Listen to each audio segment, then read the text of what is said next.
Namaste. We are discussing the topic of SRHR, sexual and reproductive health rights in this program in Nepal. Welcome, I am Raj Bahadur Budha. I am here with Rabita Deula. Rabita ji is involved in culture perspective, belief and the inclusion of people with disabilities, including young deaf people, and how to address this issue. To empower women and advocacy work, welcome to the show.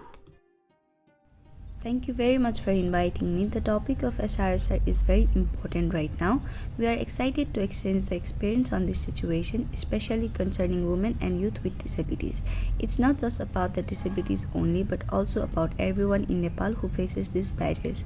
These obstacles are created by trust and culture norms which have been influencing these issues. This is indeed very important. The culture barrier that continue to exist, the culture obstacle are major issue. Women and youth who are somewhat excluded from access face these challenges. How can we find solution to address this? Sure, one big issue is the belief that girls and women with disabilities are not sexual or don't need SRHR services. Some people even think we don't have the right to make decisions about our bodies. There is a lack of information and support for people with disabilities. If something bad happens, like sexual violence, the blame often falls on the girl. Because of the stigma, families and communities don't talk about these topics, and girls with disabilities don't get the information support they need.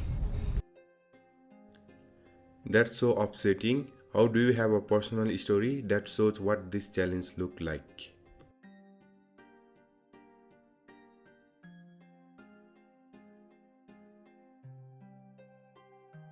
Yes, I have personally experienced something related to menstruation. During my period, there were various restrictions with family, like not touching certain things or going to certain places. It felt a bit like the tradition of Chaupadi, where there were many things I was not allowed to do, such as going to the kitchen or entering certain areas. It was painful, and without proper access it was difficult to manage. I was told things like not touching certain things or not going to the temple during menstruation, and I was given advice. There was also real support or proper information at that time. You mentioned the issue and many barriers. What are some of the consequences of these barriers? Without proper information and services, girls with disabilities are more likely to experience things like unplanned pregnancies, sexual transmitted infection, and even gender-based violence. It is important to raise awareness and provide information.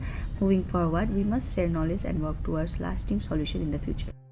That's a deeply concerning issue. How do these behavior, attitudes, and beliefs manifest in everyday lives of young girls with disabilities?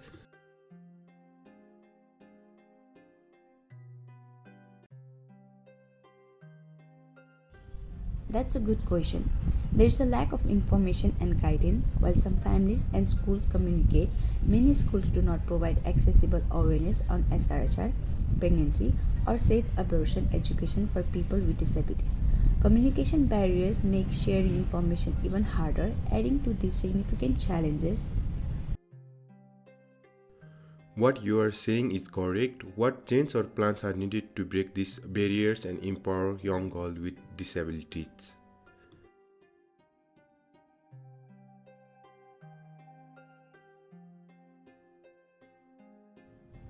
First, we need to raise awareness and challenge the stigma against girls with disabilities. Providing guidance, education, and solutions in schools can improve communication. This isn't just about disabilities, it also includes education, health, religion, culture, and SRHR. That disability and inclusive approach is essential, and implementing it can help find solutions for the future. Those are great ideas. What other strategies would you recommend for policy making? That's a great question. Health center must be physically accessible and about disability. Have trained staff who share ideas and understand how to provide respectful and inclusive care. Most importantly, we need to involve girls with disabilities in creating these solutions. They know their needs best and can lead the way to change. When they are empowered, and they can become strong advocates and role models in their communities. That's so inspiring. How can we further empower deaf girls with disabilities to be leaders and advocate in this space?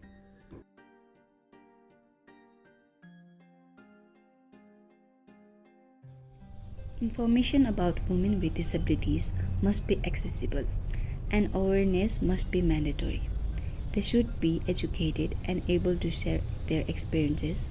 By doing so, change will happen. Now, we need true commitment and stronger advocacy for real impact.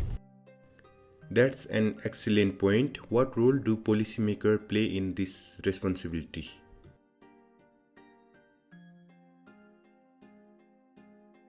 First, policymakers must ensure that laws and policies protect the SRHR rights of girls with disabilities.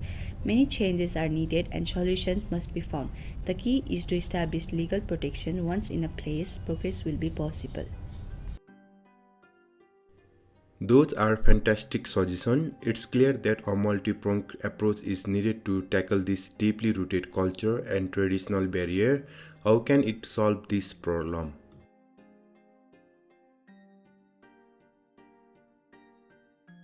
Yes, it is true matter. By working together with girls with disabilities, their families, communication, policymakers, and community leaders, we can create a society where every girl has the support she needs to thrive without barriers. Thank you so much for sharing your insight and expertise on this important topic.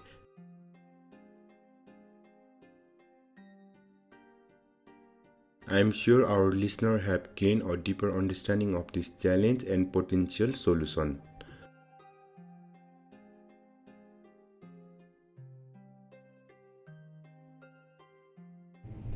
Thank you for having me.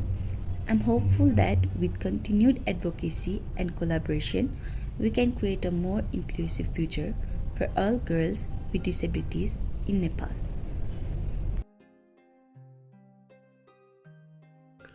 Thank you for joining us. Don't forget to tune in our next episode where we'll be explore the importance of making contraception accessible for people with disabilities.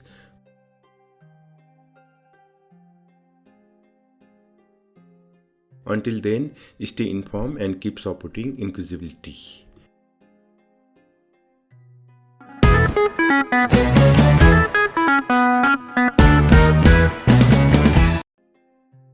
Namaste. For now, we'll play a game, a competition. In this, there will be a fact and myth. The question is whether it is a myth or a fact. We need to decide whether it is true or false.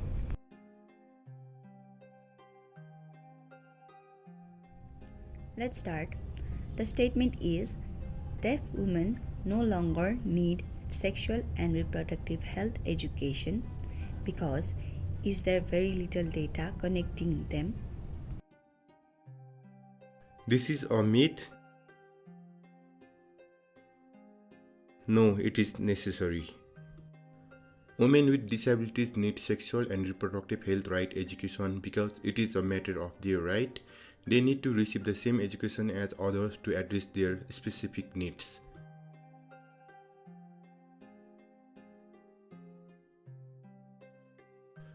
I am asking a question.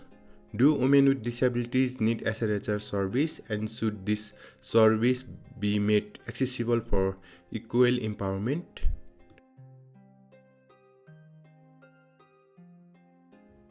Yes, it is a fact. SRHR services must be accessible to people with disabilities. When provided as solutions, people with disabilities can have equality and inclusion. Thank you very much for the opportunity and your valuable time. A gift for you.